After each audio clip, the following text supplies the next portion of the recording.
everyone, and welcome to People of Pedal.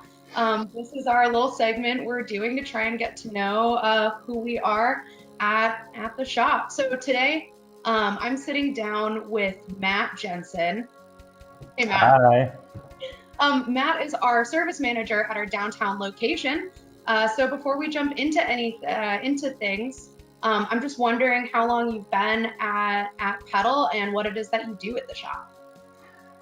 I've been at Pedal for, oh gosh, I'm terrible with time. I think it's been about four or 5 years now. And I came down to be the service manager downtown, and I've been doing that ever since. It's been great. So you've been at Paddle for about 4 years, but how long have you been in the industry in general? Oh, it was right around uh, 2000, so probably about 20 years. That's a long time. It's a long time. So was there anything in particular that brought you to the industry?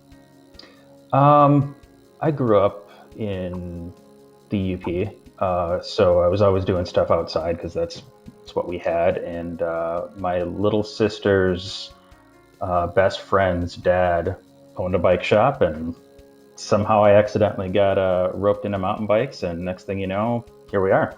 Awesome. So hmm did bikes come first for you, or did like the bike shop world sort of come first? I mean, I rode bikes, Mhm.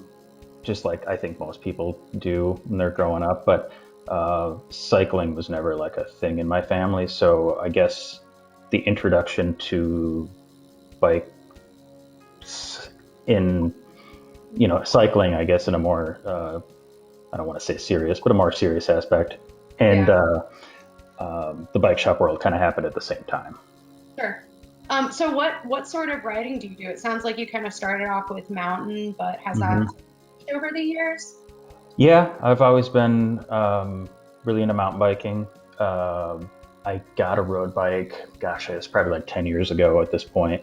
Um, no, it was more than that. God, maybe like 15 years ago. um, Rode it for like a summer, decided I hated road bikes, and, just kind of mountain bike from there on out. Had some, ebb and flow on how much I rode. And then I guess it was last winter, got a new road bike and ended up accidentally turning into a roadie. So still have a mountain bike though. It's right there. Right in the background. Nice. So, since you first started getting involved in the world of bikes, have you always been in service? um, yeah, I mean, I think I've always worked in some capacity in a shop that had everybody did a little bit of everything. I remember years and years ago having to call in um, orders for parts to our vendor back when you had to actually like make a phone call and order from quality. It was It it wasn't was just kind a of click of a button then. no. And I'm doing service and selling bikes and helping people find stuff. It's nice to kind of have a mix of everything. Yeah, yeah, definitely. So, is there one aspect, if you had to pick like one aspect of service and you could only do one for the rest of your life, what would you choose? Oh, um, I do like building wheels. Yeah. hmm What Building what wheels is nice. Go ahead. what about it do you really love? It's mildly meditative. It's a little bit like basket weaving with metal. Um, you just kind of sit down and hunker down and work with your bits and pieces, and it's nice. Yeah, definitely.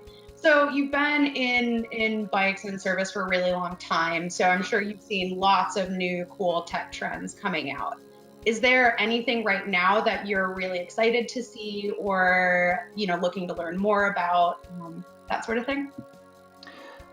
I think there's a lot of really really neat uh, technology that kind of, I don't know how I want to say this, but there's a lot of really cool shiny things that come out and kind of dry your eye. But I Yeah. like a lot of the more incremental stuff that's happening with how things are becoming lighter and more durable at the same time. Tires have way more grip than they used to. It's all these little tiny things adding up to a really much better experience than even 10 years ago. I mean, axles don't break anymore. Yeah. People really don't break their wheels quite as much as they used to. It's just these things we totally forgot about. Which is really incredible, especially Hmm. because like as cycling becomes more and more demanding, especially with Hmm. like, mountain biking, things are getting harder, trails are getting tougher. Yeah, it's amazing that these machines are capable of what they're capable of. Absolutely. Before we jump into our lightning round of either or, my last question for you: if you so say you were in the zombie apocalypse and it Mm. happened while you were at the shop and you got to pick Hmm. one tool, what tool would you pick? Oh, I'm gonna go with. I think you can get a lot done with a large pedal wrench. It's got some good heft to it and It's some got some heft to it. You know, you could flip a pancake or a steak with it on over a fire if you had to. You know, you can bop a zombie. You get all the options. good choice. Good choice. Okay, so yeah, we're gonna start with our either ors. So I'm gonna Okay. ask you. I'm gonna give you a couple of things, and you have to choose which one you would pick. All Okay. right, so one, pavement, gravel, or mountain. You have to pick one. Mountain. All right. Racing or cheering on the sidelines? Cheering on the sidelines. Okay, if you're cheering on the sidelines, what beer do you choose? Uh, an IPA. Perfect. Or riding solo? I missed the first one. I'm sorry.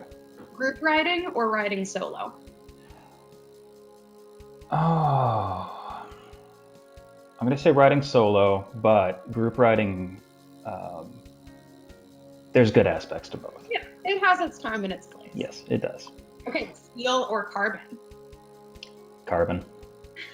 SRAM or Shimano? SRAM. All right. Last question, high life or PBR? High life. Awesome. All right. Thank you so much for sitting down and chatting with me today. You can come Thank say hi you. to both Matt and I at our downtown shop when we reopen, hopefully in the near future. All right. So thanks so much, and we'll see you soon. Bye.